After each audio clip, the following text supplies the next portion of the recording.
এই রাজার ভয়ে সবাই মৃত্যুর পূজা করতেন, কিন্তু 7 জন যুবক ছিল, তারা স্রোতে গা ভাসিয়ে দেয়নি।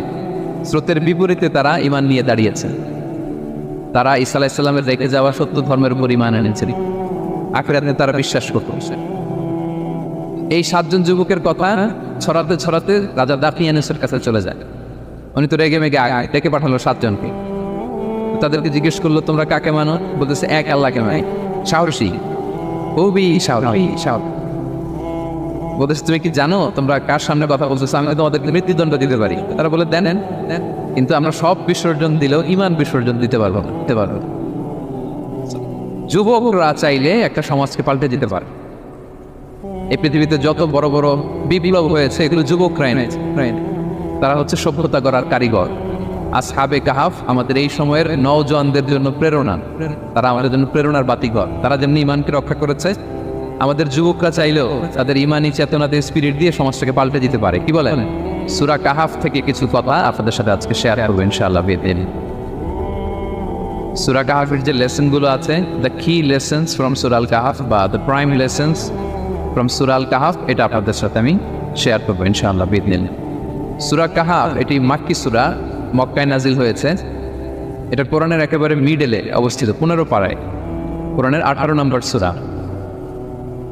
আপনারা অনেকে দেখে থাকবেন যে সূরা কাহাফের মধ্যে একটা শব্দ আছে ওয়ালিয়াতালাত্তাফ।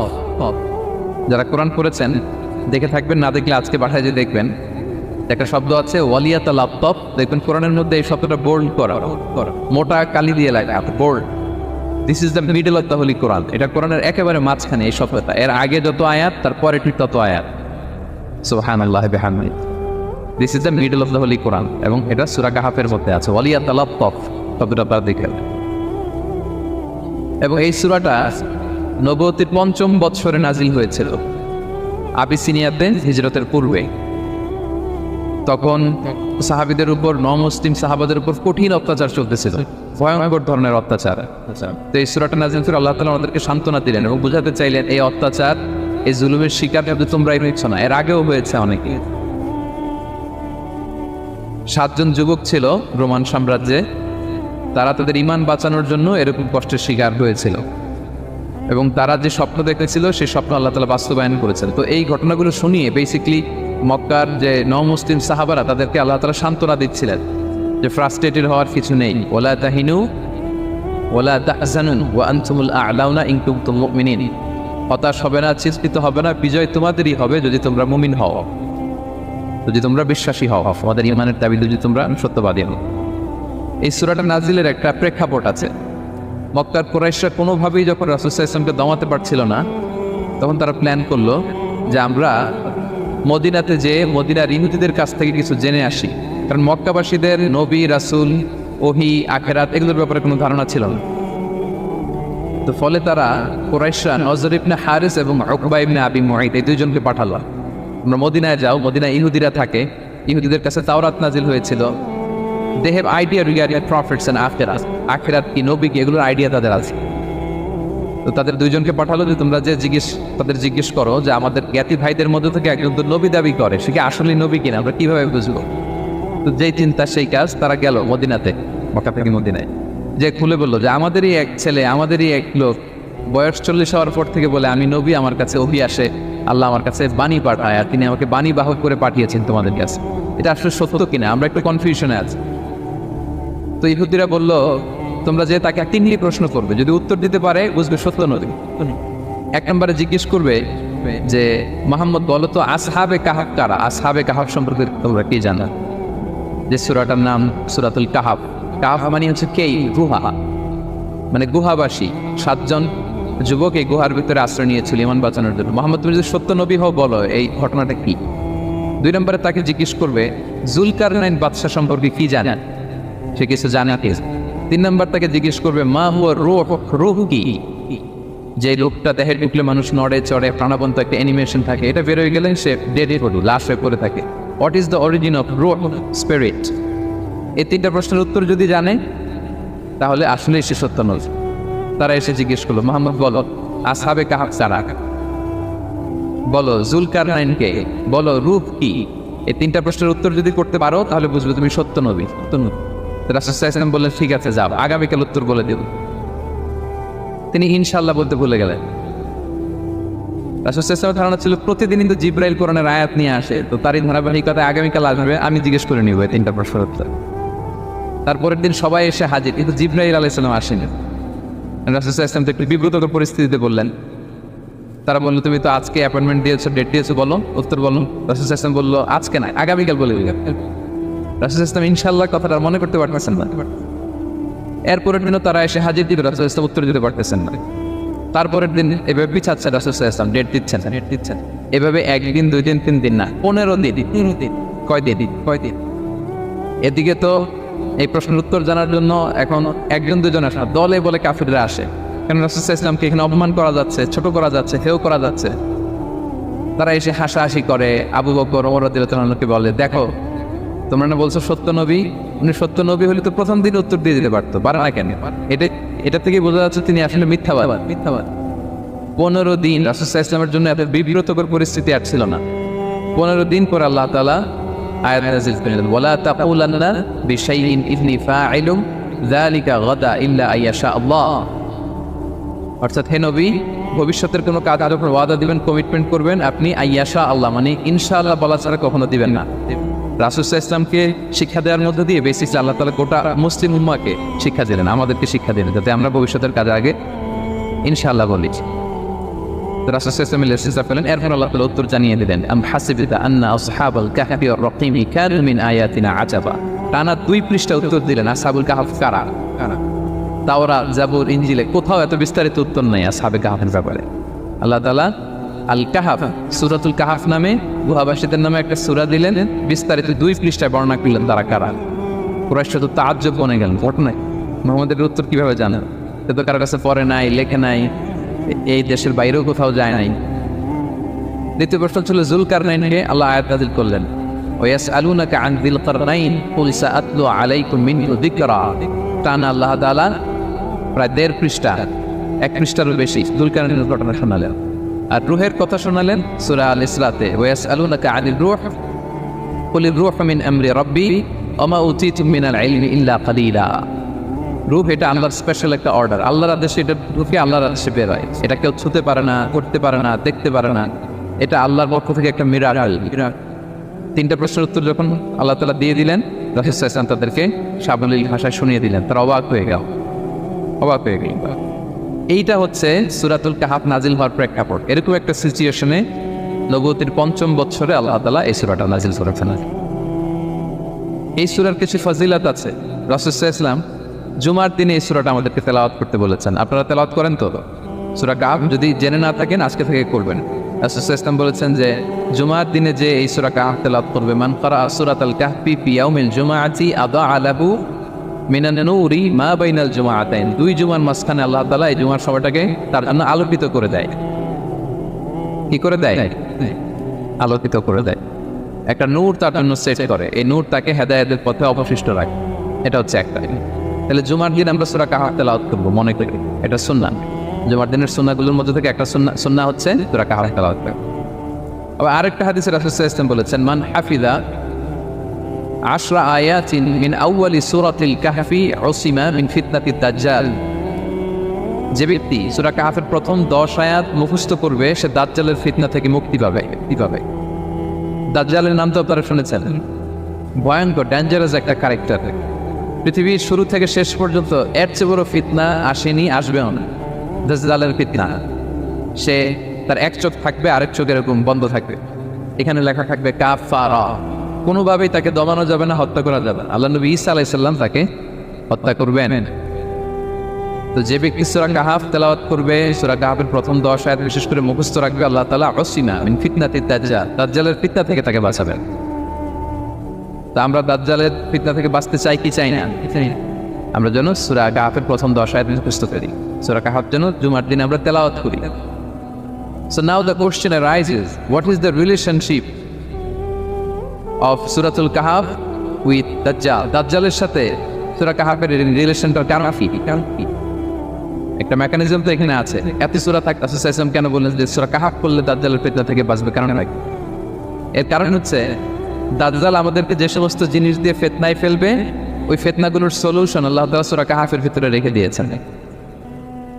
দাজ্জাল 4টা জিনিস দিয়ে আমাদেরকে ফিতনায় ফেলবে। That's a trial of faith, এক নাম্বার। ইমানের পরীক্ষায় সে আমাদেরকে ফেলবে, আমাদের বিশ্বাস নিয়ে ছিনিমিনি খেলবে সে। এটার সলিউশন আছে সূরা কাহফ, আমি বলবো আস্তে আস্তে। 2 নম্বরে দাজ্জাল আমাদেরকে ফিতনায় ফেলবে, দ্য ট্রায়াল অফ ওয়েলথ, সম্পদ দিয়ে সে আমাদেরকে ফিতনায় ফেলবে। 3 নম্বর দ্য ট্রায়াল অফ নলেজ, জ্ঞান দিয়ে সে আমাদেরকে ফিতনায় ফেলবে। 4 নম্বর দ্য ট্রায়াল অফ পাওয়ার, ক্ষমতা দিয়ে সে আমাদেরকে ফিতনায় ফেলবে। দাজ্জাল 4টা জিনিস দিয়ে আমাদেরকে পরীক্ষায় ফেলবে। কয়টা? 1 হচ্ছে ইমানি পরীক্ষা, 2 হচ্ছে সম্পদ দিয়ে পরীক্ষা, 3 হচ্ছে জ্ঞান দিয়ে পরীক্ষা, 4 হচ্ছে ক্ষমতা দিয়ে পরীক্ষা। সে ইমানের পরীক্ষায় আমাদেরকে ফেলবে। সে এসে বলবে আমি তোমার রব, এবং এটা প্রমাণ করার জন্য যা যা দরকার আল্লাহ তাআলা তাকে সব দিবেন, সে সব করতে পারবে। সে বলবে আমি তোমার রব। যদি বিশ্বাস না হয়, তোমার বাবাকে যদি জীবিত করে বিশ্বাস করবে, অনেকে বলবে হ্যাঁ আমার আব্বাকে জীবিত করে দেখান, তো তার বাবাকে ঠিকই সে জীবিত করে ফেলবে। আসলে শয়তান তার বাবার সূরত নিয়ে সামনে দাঁড়াবে, আরে তাই তো, এটাই তো আমার বাবা, এটাই তো আমার দাদা। মানুষ ফিতনায় পড়ে যাবে, ইমানের ফিতনায়। সে ভাববে আসলে এটাই বোধহয় আমার রব, এবং তাকে এত ক্ষমতা দেওয়া হবে, তার ডান দিকে থাকবে জান্নাত, বাঁ দিকে জাহান্নাম। তার কাছে আল্লাহ এটা দিবে, যে তার কথা শুনবে তাকে সে জান্নাতে ঢুকাবে, কিন্তু জান্নাতে ঢুকে সে জাহান্নামের শাস্তি ভোগ করবে। এটা তার বাইরের মানুষ বুঝবে না, অ্যাপারেন্টলি এটা জান্নাত। আর যে তাকে মানবে না তাকে সে জাহান্নামে ফেলবে, কিন্তু জাহান্নামে ঢুকলেও সে জান্নাতের নাজ নেওয়া করবে। তাহলে এই যে ইমানের ফিতনায় সে ফেলে দিবে আমাদেরকে। তো ইমান কি করে বাঁচাবো, এটা সলিউশন আমি শোনাবো আপনাকে। 2 নম্বরে সে আমাদেরকে সম্পদ দিয়ে ফিতনায় ফেলবে। যার যা লাগবে সে তাই দিতে পারবে, যা লাগবে। সে যদি আকাশকে বলে আকাশ বৃষ্টি দাও, যাকে তারা মানবে ওই এলাকায় বৃষ্টি হবে, সুজলা সুফলা শস্য শ্যামলা হবে, সে সমস্ত এলাকা ফল মূলে ভর্তি হবে, বরকত আর বরকত। আর যে এলাকার লোকেরা, জনপদের লোকেরা তাকে মানবে না, সে বলবে ওখানে বৃষ্টি হবে না, হবে ওখানে খরা, দুর্ভিক্ষ, মাটি ফেটে চলছি, মানুষ না খেয়ে নেবে, মহামারী, দুর্ভিক্ষ দেখা দেবে। তখন বিশ্ববাসী মনে করবে এটাই বোধহয় আমাদের রব। তার মানে সম্পদ দিয়ে ফিতনায় ফেলে দেবে। 3 নম্বর হচ্ছে নলেজ, তার জ্ঞানের কাছে গোটা বিশ্ব হার মানবে। পূর্বের পরের যত জ্ঞান আছে সব আল্লাহ তাকে দিবে। ইলমুল আউয়ালিন ওয়াল আখিরিন, এমন কোনো প্রশ্ন নেই যেটা দিয়ে তাকে আটকানো যায়। যাই জিজ্ঞেস করবেন সব জানতা, সব বলে দেয়। ভবিষ্যৎবাণী বলে দিবে, বলবে আগামীকাল ওইখানে অমুক দেশে বোমা বিস্ফোরণ হবে ওইখানে, ওখানে দুর্ভিক্ষ হবে, ভূমিকম্প হবে। সে যা বলবে তাই নেই।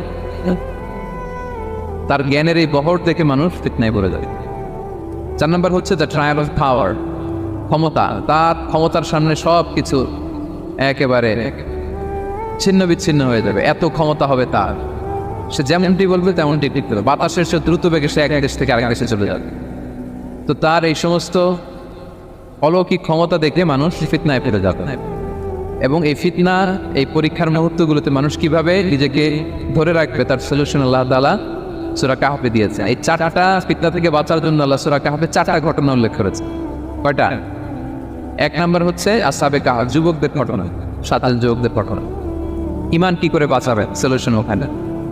সম্পদের ফিতনা থেকে কিভাবে নিজেকে বাঁচাবেন, এজন্য একজন বাগানওয়ালার ঘটনা আল্লাহ সেখানে। জ্ঞানের ফিতনা থেকে কি করে বাঁচবেন, এজন্য আল্লাহ তাআলা মূসা আলাইহিস সালাম এবং খিজির আলাইহিস সালামের ঘটনা সেখানে উল্লেখ করেছেন। আর ক্ষমতার ফিতনা থেকে কি করে বাঁচবেন এটা বোঝানোর জন্য আল্লাহ তাআলা যুলকারনাইনের ঘটনা উল্লেখ করেছেন। 4টা ফিতনা থেকে বাঁচার জন্য কয়টা ঘটনা? 4টা ঘটনা। আমরা তাহলে একটা একটা করে ঘটনা শুনি, আমরা একটু উদ্ধার করার চেষ্টা করি যে কি কি সলিউশন আল্লাহ তাআলা আমাদের বাতা দিলেন। 1 নম্বর হচ্ছে আসহাবে কাহফের ঘটনা। এটা 250 খ্রিস্টাব্দের সময়কালে রোমান সাম্রাজ্যের একজন বাদশাহ ছিল, নাম দাকিয়ানিয়াস, প্রতাপশালী বাদশাহ, পৌত্তলিক, মূর্তির পূজা করে। ঈসা আলাইহিস সালাম বিদায় নিয়েছেন 200-250 বছর হলো।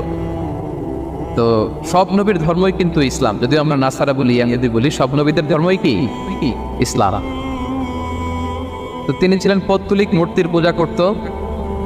আর তার এলাকায় কেউ যদি ঈসা আলাইহিস সালামের নাম নিত, আখিরাতে বিশ্বাস করতো, আল্লাহ বিশ্বাস করতো, তাদেরকে তারা পাথর মেরে হত্যা করত।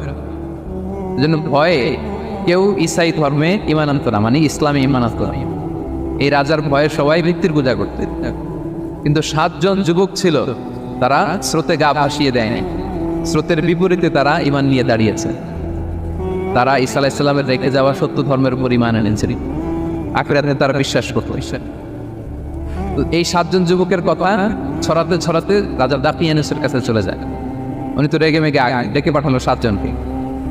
তাদেরকে জিজ্ঞেস করলো তোমরা কাকে মানো? বলতেছে এক আল্লাহকে মানি। সাহসী, খুবই সাহসী। বলতেছে তুমি কি জানো তোমরা কার সামনে কথা বলতেছো? আমি তো তোমাদেরকে মৃত্যুদণ্ড দিতে পারি। তারা বলে দেন, কিন্তু আমরা সব বিসর্জন দিলেও ইমান বিসর্জন দিতে পারবো না। সুবহানাল্লাহ।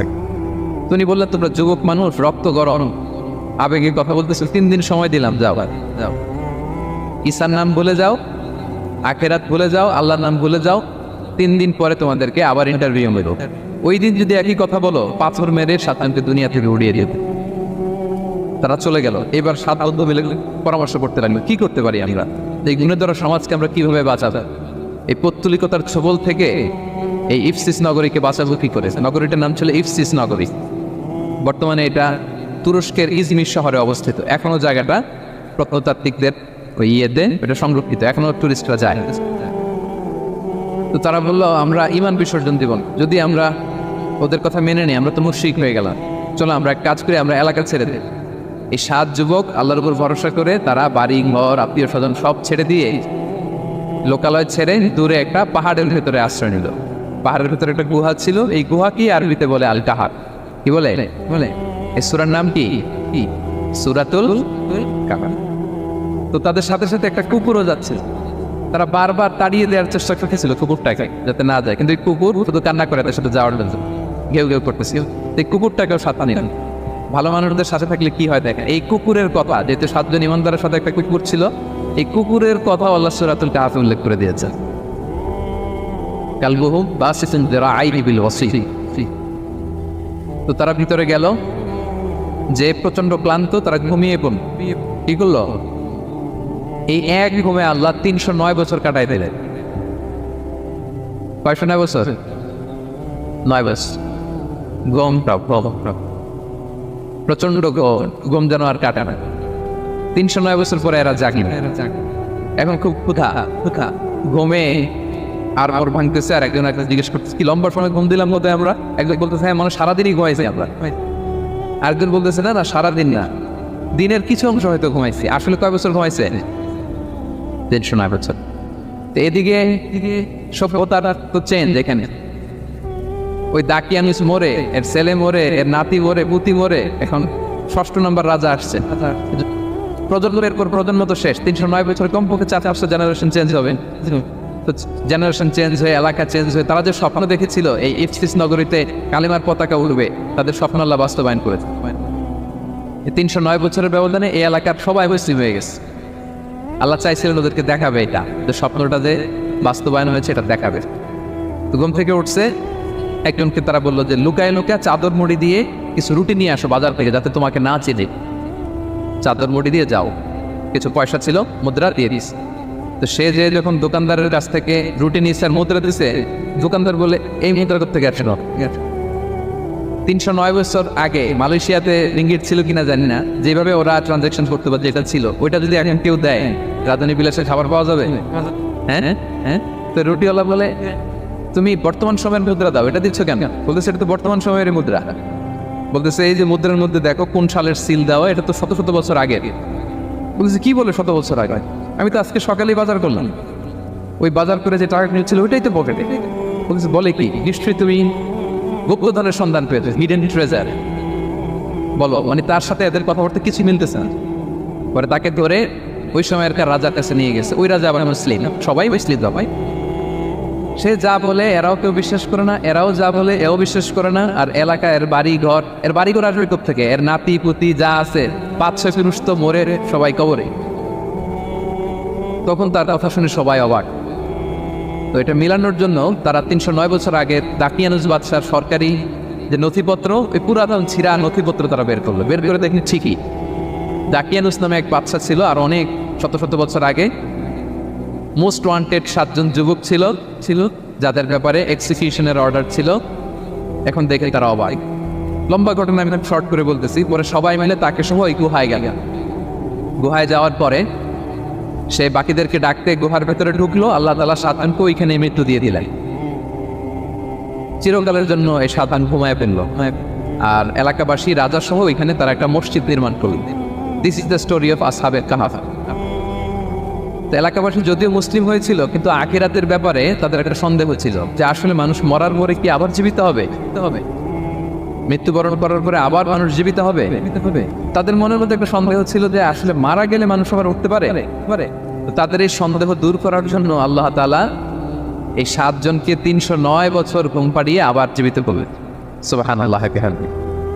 তাহলে ঈমান কিভাবে বাঁচাতে হয় এটার প্রেরণা আমরা এই 7 যুবকের কাছ থেকে পাই। এখানে যেটা আমরা শিখি প্রিয় ভাইরা, 1 নম্বর লেসন হচ্ছে আমাদের গুড কোম্পানি লাগবে, রাইটাস পিপল, মানে আমাদের সার্কেলটা ভালো হইতে হবে। তাদের 7 জনের সার্কেলটা খুব ভালো ছিল, ফলে তারা বিপথে যায় নাই এবং তারা এমন শক্ত সিদ্ধান্ত নিয়েছে যে আল্লাহ তাআলা সেটাতে বরকত দিয়েছেন, গোটা সমাজকে আল্লাহ তাআলা চেঞ্জ করে দিয়েছেন। এটা হচ্ছে 1 নম্বর লেসন। আপনি ঈমান বাঁচাতে হলে আপনার সার্কেল ভালো লাগবে। বুঝবেন যে এলাকায় যাবেন ওখানে নামাজি সার্কেল কারা আছে, ওখানে জ্ঞানী গুণী সার্কেল কারা আছে, ওখানে ভালো কাজ করতে চায়, একে অপরকে সহযোগিতা করে, কল্যাণের পথের যাত্রী কারা আছে খুঁজতে হবে আপনাকে। খুঁজে ওই সার্কেল আপনি যুক্ত হবেন, তাইলে ঈমান বাঁচানো যাবে। ক্লিয়ার? 2 নাম্বার হচ্ছে conflict between believers and disbelievers it's universal. সত্য মিথ্যার লড়াই এটা চিরন্তন, আজীবন থাকবে। এটা ওনাদেরও ছিল, এখনো আমাদের লড়াই করে যেতে হচ্ছে, আমাদের ভবিষ্যৎ প্রজন্মও করবে। এই লড়াইটা আমরা করে যেতে চাই, কি বলেন? হ্যাঁ, থামা যাবে না, আমরা থামতে আসিনি, আমরা এই লড়াইটা করে যাব, আমরা সত্যের কথা বলেই যাব ইনশাআল্লাহ। বলেন ইনশাআল্লাহ। 3 নাম্বার হচ্ছে যে লেসনটা আমরা পাই, অনেকগুলো লেসন, আমি খুব প্রেসাইজলি বলতেছি। যুবকরা চাইলে একটা সমাজকে পাল্টে দিতে পারে। এই পৃথিবীতে যত বড় বড় বিপ্লব হয়েছে এগুলো যুবকরাই নেই, তারা হচ্ছে সফলতা করার কারিগর। আসহাবে কাহাফ আমাদের এই সময়ের নওজওয়ানদের জন্য প্রেরণা, তারা আমাদের জন্য প্রেরণার বাতিঘর। তারা যেমনি ঈমানকে রক্ষা করেছে, আমাদের যুবকরা চাইলেও তাদের ঈমানি চেতনাতে স্পিরিট দিয়ে সমাজটাকে পাল্টে দিতে পারে। কি বলে? এখানে বেশিরভাগই তো যুবক। হ্যাঁ, গুড সার্কেলে থাকবেন তো আপনারা, সত্যের পক্ষে সবাই থাকবেন তো, আল্লাহ তাআলা কবুল করুন। আচ্ছা, এবার 2 নাম্বার ছিল সম্পদের ফিতনা, কিভাবে বাঁচবেন। আসহাবে কাহাফের পরে সূরা কাহাফে আল্লাহ তাআলা একজন বাগানওয়ালার ঘটনা বলেছে। 2 জন বন্ধু, একজন একটু গরিব, সে বিশ্বাসী, আরেকজন ধনী, সে অবিশ্বাসী। তাকে আল্লাহ তাআলা বিশাল বড় খেজুরের বাগান আর আঙ্গুরের বাগান দিয়েছেন, বিশাল অনেক বড় বিজনেস ম্যাগনেট। তো এই সম্পদের অহংকার সে করতো। সে প্রায় তার গরিব বন্ধুকে বলতো যে তোর চেয়ে আমার সম্পদও বেশি, সন্তানও বেশি, জনবল বেশি, লোকবল বেশি, অর্থবল বেশি, সব বেশি। অহংকারে তার পা মাটিতে পড়তো না। আর সে আখিরাতের অবিশ্বাস করত এবং সে বলতো যে এই সম্পদ আমারে বাঁচাবে, চিরকাল আমাকে স্মরণীয় করে রাখবে, এই সম্পদ কোনোদিন যাবে না। অনেক বড় বড় ধনীরা আছে, তারা এরকম মনে করে যে আমি এত বড় সিআইপি, হ্যাঁ, আমি এত বড় বিজনেস ম্যাগনেট, এই দিন বোধহয় আর চেঞ্জ হতে পারে না, আমার আজীবনই বোধহয় এত পাওয়ার থাকবে, এত সম্পদ থাকবে। এটা ভুল ধারণা। এটা কি ভুল ধারণা? এই যে তুরস্কে দুর্ভিক্ষ হইল না, আপনারা দেখছেন না যে অনেক সম্পদের মালিক বাড়ি ঘর ভেঙে রাস্তার ফকির। এখন ওই যে রিফিউজিদের জন্য যে খাবার আসছে ওখানে লাইনে দাঁড়াইছে, কারণ আপনি লাইনে না দাঁড়ালে খাবারও তো মিলবে না। 1000 কোটি টাকার মালিক ছিল, ভেঙে চুরে সব শেষ। এখন রিলিফের ইয়ে নেওয়ার জন্য দুস্থদের কাতারে ওখানে দাঁড়াইছে, কারণ দাঁড়াইলেই কিছু খাবার পাওয়া যাবে, খিচুড়ি পাওয়া যাবে, তা নাহলে তো খাবারটাও মিলবে না। এই যে বঙ্গবাজারে আগুন লাগলো আমাদের বাংলাদেশে, 20টা-25টা দোকান ছিল অনেকের যাদের অন্যান্য বিজনেস আছে তারা হয়তো সার্ভাইভ করতে পারতেছে, কিন্তু এমন অনেক ব্যবসায়ী ছিল সব শেষ, জ্বলে পুড়ে, তার টাকা পয়সা পুঁজি স্বপ্ন সব শেষ। তো ধনীকে গরিব বানাতে আল্লাহর 1 সেকেন্ডও লাগে না। ওই বিশাল প্রাসাদ থেকে টেনে ভাঙ্গা থালা হাতে দিয়ে রাস্তায় নামাইতে আল্লাহ কয় সেকেন্ড লাগে বলেন তো? 1 সেকেন্ডও লাগে না। সো এই লেসনটা কিন্তু আমাদের নিতে হবে। এবং ওই ব্যক্তির নসিবে তাই উঠেছিল, সে যখন অহংকার করতেছিল আল্লাহ তাআলা আকাশ থেকে হুসবান একটা আগুন পাঠালো। ওই আগুন এসে তার আঙ্গুরের বাগান, তার খেজুরের বাগান, বিশাল মাইলকে মাইল এই বাগান জ্বালিয়ে পুড়ে মুহূর্তের মধ্যে সারকার হয়েছে। এবং মুহূর্তের মধ্যে সে পথের ভিখারি, ফকির। এই ঘটনাটা এনে আল্লাহ তাআলা সম্পদশালীদেরকে রিমাইন্ডার দিলেন যে এই সম্পদের ফিতনায় তোমরা পড়ে যেও না। আমরা সম্পদশালী হলে বাস্তবতা অনেক সময় ভুলে যাই। সূরাতুল হুমাযাতে আল্লাহ তাআলা বলেন ইয়াহসাবু আন্না মালাহু আখলাদা, সম্পদশালীরা মনে করে এই সম্পদ আমাকে চিরকাল বাঁচিয়ে রাখবে, চিরকাল বোধহয় এই সম্পদ আমার হাতে থাকবে। না, এটা হাতের ময়লা, আজ আছে কাল নাই, যে কোনো সময় চলে যেতে পারে। এটা হচ্ছে ম্যাটেরিয়ালিস্টিক আউটলুক, বস্তুবাদী চিন্তা থেকে এই আমাদের ধনী ভাইদের এই সমস্যাটা হয়। ভোগবাদী চিন্তার প্রভাব আর কি। সম্পদ যখন হাতে থাকে ধরাকে সরাজ্ঞান করে, মনে করে যে সবই আমার কন্ট্রোলে। না, আপনারে ওই গরিবের কাতারে আনতে, ওই রিলিফের সম্পদ নেওয়ার জন্য ওই লাইনে দাঁড় করাইতে আল্লাহর 1 সেকেন্ডও লাগে না। এটা খেয়াল রাখতে হবে। আমরা যখন প্রাইভেট কারে চড়ি, মাঝে মাঝে অনেকে এসে হাত পাতে, এদেরকে ছোট করা যাবে না। গল্পটা আল্লাহ ভিন্ন করতে আল্লাহর 1 সেকেন্ডও লাগে। ওইদিকে আমি দাঁড়ায় হাত পাততাম আর উনি প্রাইভেট কারে বসে থাকতো। আল্লাহ চাইলে এরকম করতে পারতেন না? পারতেন। তো এখান থেকে আমাদের জন্য শিক্ষা হচ্ছে সম্পদ এটা ক্ষণস্থায়ী, আজ আছে কাল নাই। এটা ক্ষণস্থায়ী, এটাকে এভারলাস্টিং মনে করা যাবে না। এভারলাস্টিং হচ্ছে আখিরাত। ওয়ালাল আখিরাতু খায়রুল লাকা মিনাল উলা, আখিরাত তোমার জন্য দুনিয়ার চেয়ে শ্রেষ্ঠ। এবং আল্লাহ তাআলা দৃষ্টান্ত একটা দিয়েছেন যে দুনিয়ার জীবনটা হচ্ছে কামা, ওই পানির মতো যেটা আনজালনা মিনাস সামা, আকাশ থেকে নাজিল করেছি। ওই পানি ক্ষেতের মধ্যে পড়ে ফসল, ফুল ফসল হয়েছে। এরপরে যখন ফসল কাটা হয়, ওই ক্ষেত খামার এগুলো তৃণলতা হয়ে যায়, ভুসির মতো হয়ে যায়। তখন বাতাসের ঝাপটায় একবার এদিকে যায়, একবার ওদিকে যায়। অনেক লম্বা উপমা, আমি সংক্ষেপে বললাম। তো শেষ আউটপুটটা হচ্ছে এটা, সম্পদ এটা মুহূর্তেই চলে যেতে পারে। সম্পদ উপার্জন জায়েজ আছে, মুসলিমরা সম্পদ উপার্জন করতে পারবে, কোনো অসুবিধা নাই। আপনি যদি ধনী হন, এটা ভালো, ফলে আপনি জাকাত দিতে পারবেন, অসহায় দুস্থদের সহায়তা করতে পারবেন, কন্ট্রিবিউট করতে পারবেন। আপনি সম্পদ হাতের মুঠোয় নেবেন, কন্ট্রোল করবেন, কিন্তু এই দিকে স্থান দেবেন, দ্যাটস ইট, তাহলেই হবে। আমরা সম্পদ কি করতে পারবো? উপার্জন করতে পারবো, কিন্তু হৃদয়ে স্থান দিতে পারবো না। হৃদয়ে স্থান থাকবে আখিরাতের। এই মাইন্ডসেট যদি আপনি গড়ে তোলেন, তাহলে সম্পদের ফিতনা আপনি কখনো করবেন না। এই পয়েন্টটা ক্লিয়ার? ক্লিয়ার। 3 নাম্বার ফিতনা ছিল কিসের ফিতনা? দেখি কে বলতে পারেন। প্রথমটা হচ্ছে বিশ্বাস বা ঈমানের ফিতনা, 2 নাম্বার হচ্ছে সম্পদের ফিতনা, 3 নাম্বার জ্ঞানের ফিতনা। জ্ঞানেরও কিন্তু ইলমেরও একটা গরম আছে। যার ইলম আছে তার মধ্যে এই সমস্যাটা কাজ করে। সেটার জন্য আল্লাহ তাআলা মুসা আলাইহিস সালাম, খিজির আলাইহিস সালামের ঘটনা বলেন। আমি খুব সংক্ষেপে বলবো, সময় কম। মুসা আলাইহিস সালাম হচ্ছে বনি ইসরাইলের নবী, আর খিজির আলাইহিস সালাম কেউ বলেছেন নবী, কেউ বলেছেন আল্লাহর ওলি। আসলে আরবিতে ওনার নাম খদির। আমরা বাংলায় বলি খিজির। খদির মানে সবুজ। উনি যে কোনো জায়গায় বসলে ওখানে মরা গাছ, লতা পাতা এগুলি সবুজ হয়ে যায়। অনুর্বর এলাকার উপর দিয়ে হেঁটে গেলে ওটা উর্বর হয়ে যায়। তো মুসা আলাইহিস সালাম একবার ওয়াজ করতেছেন এভাবে বনি ইসরাইলের সামনে, খুতবা দিচ্ছেন। হঠাৎ এক লোক দাঁড়ায় বলে, ইয়া নবী আল্লাহ, মান আ'লামু ফিল আরদ, বর্তমান পৃথিবীতে সবচেয়ে জ্ঞানী কে? মুসা আলাইহিস সালাম বললেন, ফাকালা আনা, আমি। কি বললেন? আসলে ভুল কিছু বলেন নাই, কারণ প্রত্যেক জামানার নবীকেই আল্লাহ তাআলা সবচেয়ে বেশি জ্ঞান দিয়ে পাঠান, কারণ তার কাছে ওহীর জ্ঞান আসে, অদৃশ্যের খবর আসে, ইলমুল গায়ব আসে। কিন্তু এই উত্তরটা আল্লাহ তাআলার পছন্দ হয়নি। আল্লাহ তাআলা চাচ্ছিলেন মুসা যদি বলতো আল্লাহ তাআলাই জানে কি জ্ঞানী বা আল্লাহই সবচেয়ে জ্ঞানী, এরকম হলে ভালো হতো। কিন্তু মুসা আলাইহিস সালাম কি বলছে? আমি। এখন প্রশ্ন করলো, সবচেয়ে বড় জ্ঞানী কে? উনি কি বললেন? আমি। এই যে আমি এটাতে ঝামেলা আছে। আমি বড়, আমি জানি, আমি সব। This is problematic. আল্লাহ এটা পছন্দ করলেন না। আল্লাহ তাআলা মুসা আলাইহিস সালামকে বললেন, মুসা তুমি যে বলছো তুমি জ্ঞানী, না তুমি জ্ঞানী না, তোমার চেয়ে বড় জ্ঞানী আছে। ঈসা আলাইহিস সালাম বলে, তাই নাকি? আমার চেয়ে বড় জ্ঞানী কে?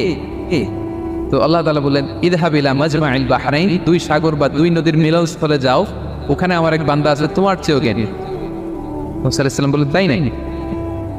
তো আল্লাহ আমি কিভাবে চিনি উনি কোথায় থাকে, কিভাবে বুঝবো? আল্লাহ বললেন, একটা বড় মাছ নাও, এটাকে ফ্রাই করো, এটাকে ফ্রাই করে একটা ঝুড়ির ভেতরে নাও, যেখানে এই মাছটা সাগরে ঢুকে যাবে ওখানে আমার বান্দাকে পাবে। তো উনি ওনার সহযোগী ইউশা ইবনে নুনকে নিয়ে হাঁটতে লাগলেন। হাঁটতে হাঁটতে এক জায়গায় ক্লান্ত হয়ে পাথরের পাশে বিশ্রাম নিলেন। ওই পাথর থেকে আবার এক ধরনের পানি বের হয়, এই পানিটারে বলে আবে হায়াতের পানি, মাউল হায়াত, জীবন নদীর পানি। এই পানি কোনো মৃত প্রাণী বা বস্তুর গায়ে লাগলে ওটা জীবিত হয়ে যায়। তো ওনারা পাথরে হেলান দিয়ে বিশ্রাম নিচ্ছিলেন। ওই পানি ওই ফ্রাই করা মাছের গায়ে লাগার সাথে সাথে মাছ জীবিত হয়ে ঝুড়ি থেকে বের হয়ে সাগরে ঢুকে গেছে। ওনারা আর খেয়াল করেন। এরপর আবার হাঁটতে লাগলেন। হাঁটতে হাঁটতে যখন ক্লান্ত তখন বলে, এই ইউশা, আমাদের ওই মাছ ফ্রাই মাছটা দাও, এখন খাই। ঝুড়ি খুলে দেখে মাছ নাই। মাছ গেল কোথায়? তখন ইউশা বললো, হয়তো আমরা যে পাথরের ওখানে বিশ্রাম নিয়েছিলাম ওখানে আমরা বিশ্রাম, ওখানে হারাই গেছি। চলো চলো, আরে ওদিকেই তো যেতে হবে আমাদের।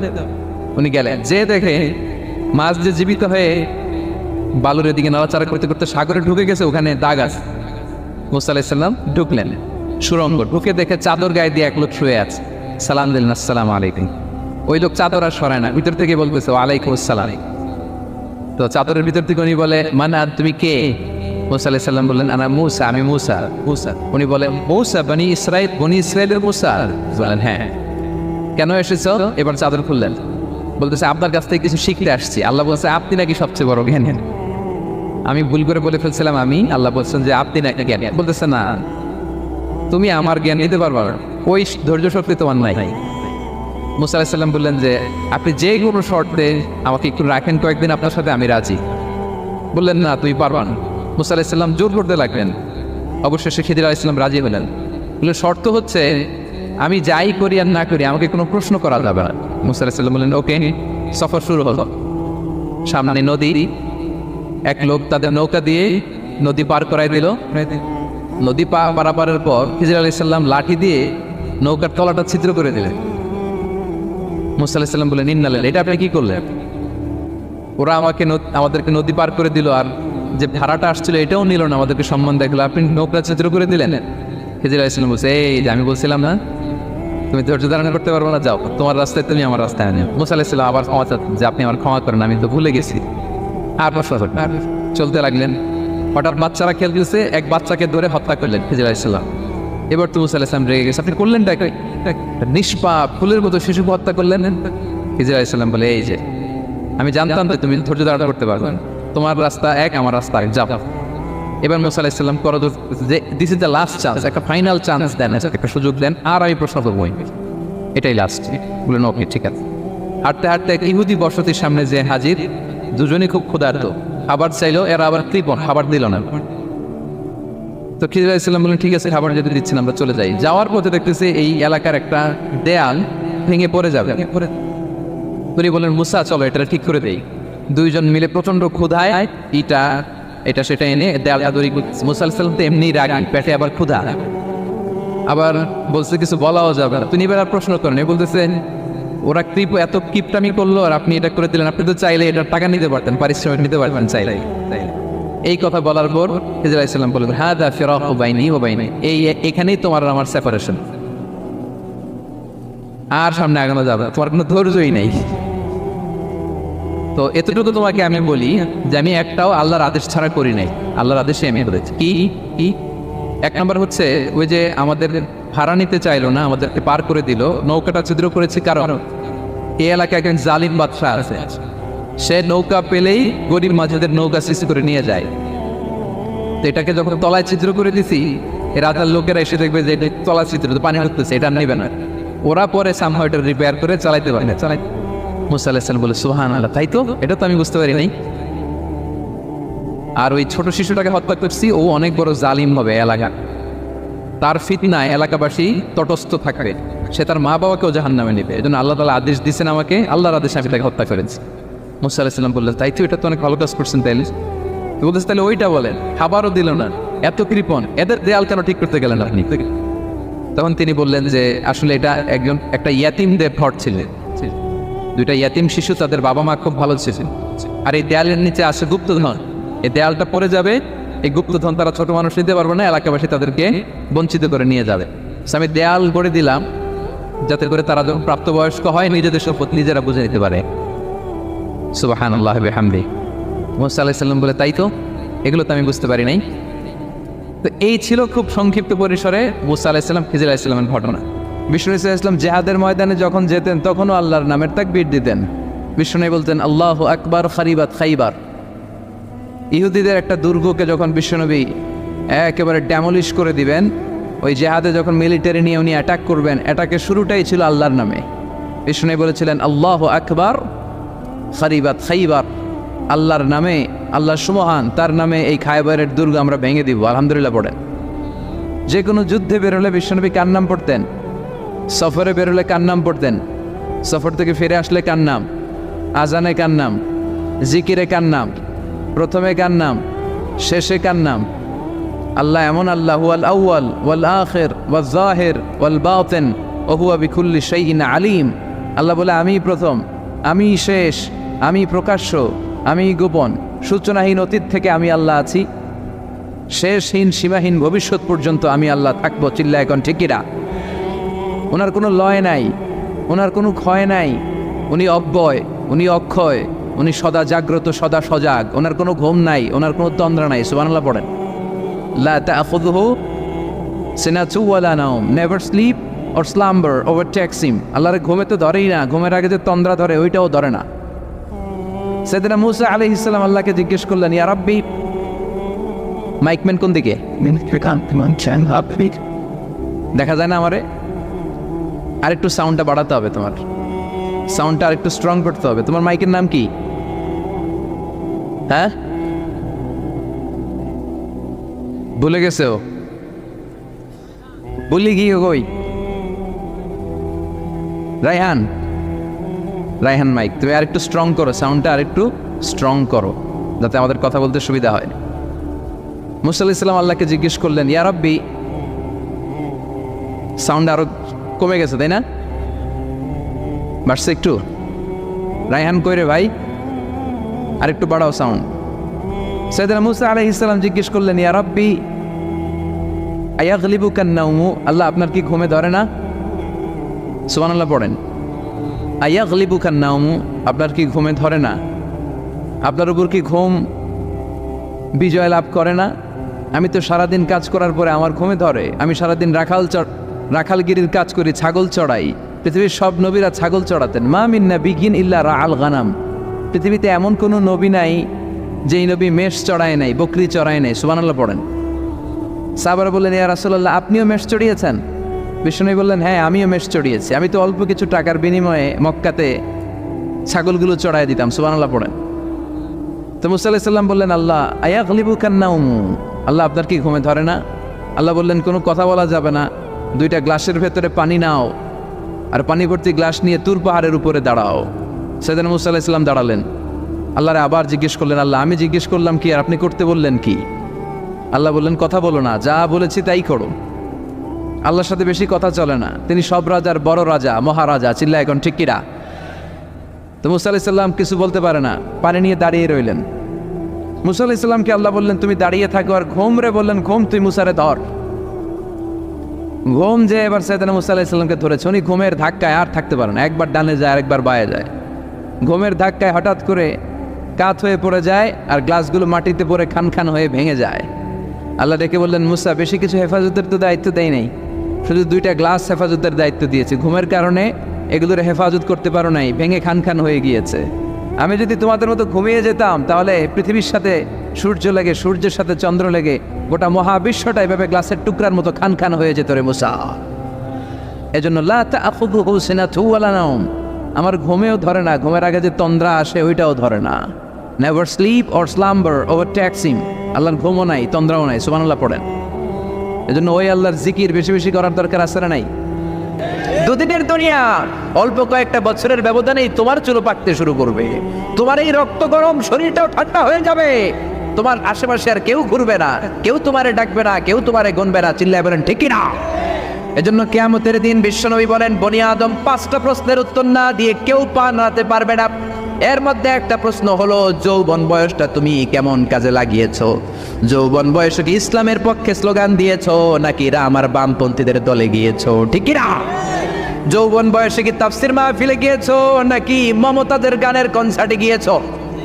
যৌবন অবস্থায় তুমি কি কোরআনের অর্থ পড়েছো, ইসলামী সাহিত্য পড়েছো নাকি চটি বই পড়েছো? ঠিক কিনা? পাই টু পাই কিয়ামতের দিন জিজ্ঞেস করবে কে? চিল্লায় বলেন কে? এজন্য তাহাজ্জুদের অভ্যাস করেন। যারা তাহাজ্জুদ পড়ে তাদের চেহারায় একটা আলাদা গ্লেস আছে। লোকটা কালো হলেও, যদি কালো রঙের লোক হয়, একটা গ্লেস আছে। আমার অনেক কালো বন্ধু আছে। আমি মিশরে পড়েছি, students of more than 100 nationalities, we used to study, stay and dwell in the same place. 100টারও বেশি দেশের ছাত্র থাকতাম। আমার অনেক আফ্রিকান বন্ধু ছিল, কুচকুচে কালো, তেল তেলে, কিন্তু কালো হলেও চেহারা একটা সৌন্দর্য আছে না নাই? এজন্য কালো মানুষও যদি তাহাজ্জুদ পড়ে চেহারায় নূর বাড়িয়ে দিবে কে? 2 নম্বরে হলো আযান আর ইকামতের মাঝখানে যদি দোয়া করে, ওই দোয়া কবুল করে কে? এটা অনেকে জানে না। আজান দিয়েছে, মসজিদে গিয়েছে, সুন্নত নামাজ পড়ে বসে আছে, কখন একামত হবে, আরো 5 মিনিট বাকি, মাথা চুলকায়, আছে না নাই? মোবাইল টেপাটেপি করে, ফেসবুকিং করে, ঘড়ির দিকে তাকায় আছে, ঘড়ির কাঁটাও ঘুরে, ওর মাথাও ঘুরে, আছে না নাই? তো বসে থাকবা কেন তুমি? 5 মিনিট সময় আছে, চাইতে হবে কার কাছে? বাজারে যাওয়ার সময় যেমনি আপনি লিস্ট করে নিয়ে যান, এটা লাগবে ওটা লাগবে, মসজিদে যাওয়ার সময় মোবাইলের টুকি নিয়ে যান, কাগজের টুকি নিয়ে যান। আল্লাহ আমার সুন্দরী বউ লাগবে, বউ দাও, দিবে কে? এই বেটা দিবে কে? নেককার বিবি লাগবে, দিবে কে? গোল্ডেন এ প্লাস পেতে চাই, দিবে কে? উমরা করতে চাই, পাসপোর্টে ভিসা লাগে না, ভিসা করে দিবে কে? দুরারোগ্য ব্যাধি, অনেক ওষুধ খেলাম, অনেক দেশে গেলাম, কোনো ডাক্তার ভালো করতে পারে না, কিন্তু ডাক্তারেরও বড় ডাক্তার আছে না নাই? কেউ যেটা পারে না, পারে কে? আযান ইকামতের মাঝখানে দোয়া আল্লাহ ফেরায় না। হাদিসে এসেছে দুআ লা ইরাদ্দু বাইনাল আযানি ওয়াল ইকামা, আযান এবং ইকামতের মাঝখানের সময়টাতে দোয়া করবেন। তারপরে বিশ্বনবী বললেন দুবুরাস সালাওয়াতিল মাকতুবা, ফরজ নামাজের পরে দোয়া করলে কবুল করে কে? আমাদের দেশে আসসালামু আলাইকুম রাহমাতুল্লাহ, আসসালামু আলাইকুম, আমিন ইয়া আরহামার রাহিমিন আছে না নাই? এই দোয়া বিশ্বনবী এইভাবে দোয়া করতেন না। বিশ্বনবী সালাম ফিরানোর পরে পড়তেন আল্লাহু আকবার। কি পড়তেন? নামাজ শুরু আল্লাহু আকবার দিয়ে, শেষও আল্লাহু আকবার দিয়ে। তারপরে সাহাবীদের দিকে ফিরে বসতেন। আমাদের দেশে শুধু ফজরের নামাজ আর আসরের নামাজ, এই দুই ওয়াক্তে ইমাম সাহেব ফিরে বসে, ঠিক কিনা? তো সুন্নাহ হচ্ছে 5 ওয়াক্ত নামাজেই ইমাম সাহেব মুসল্লিদের দিকে ফিরে বসবে। এরপরে বিশ্বনবী পড়তেন 3 বার আস্তাগফিরুল্লাহ, আস্তাগফিরুল্লাহ, আস্তাগফিরুল্লাহ। তারপরে বিশ্বনবী পড়তেন আল্লাহুম্মা আনতাস সালাম ওয়া মিনকাস সালাম, এই দোয়াটা। এরপরে পড়তেন রাদিতু বিল্লাহি রাব্বা, এই দোয়া। এরপরে পড়তেন আল্লাহুম্মা লা মানিআ লিমা আ'তাইতা ওয়া লা মু'তিয়া লিমা মানা'তা ওয়া লা ইয়ানফা'ু যাল জাদ্দি মিনকাল জাদ। তারপরে আয়াতুল কুরসি পড়তেন। তারপরে বিশ্বনবী 33 বার সুবহানাল্লাহ, 33 বার আলহামদুলিল্লাহ, 33 বার আল্লাহু আকবার, আছে না নাই? এই তাসবিহগুলো আগে আপনি পড়বেন ঠান্ডা মাথায়। এরপরে যদি দোয়া করতে মনে চায়, সম্মিলিত মনে চায় করেন, একা একা মনে চায় করেন, বা হাত তোলা ছাড়া এমনি মুখে করেন, সমস্যা নাই, কিন্তু আগে তাসবিহগুলো পড়তে হবে। চিল্লায় বলেন ঠিক না? এই তাসবির সুন্নাত নাই। মানুষগুলো এত অস্থির, সালামের পরে কখন বেরোবে, কখন বেরোবে, মনে হয় পাবলিক টয়লেটে ঢুকছে, ঠিক না? পাবলিক টয়লেট হচ্ছে এমন জায়গা যে পাবলিক টয়লেটের ভিতরে আছে ও বের হওয়ার জন্য ছটফট করে, আর যে বাইরে সিরিয়াল ধরে আছে ও ঢোকার জন্য ছটফট করে, ঠিক না? মনে হয় পাবলিক টয়লেটে এসেছে, মসজিদে ঢুকেছ আল্লাহুম্মা বলে তুমি ঢুকে গেলা আল্লাহর নাম নিয়ে। যখন মসজিদে ঢুকে গেলা, তোমার মাথার উপরে রহমত ঢালছে কে? মসজিদ হচ্ছে রহমতের জায়গা। সালাম ফেরানোর পরে তাসবিহ পড়েন, তারপরে আপনি দোয়া করেন। এজন্য সালাম ফেরানোর পরে দোয়া কবুল করে কে?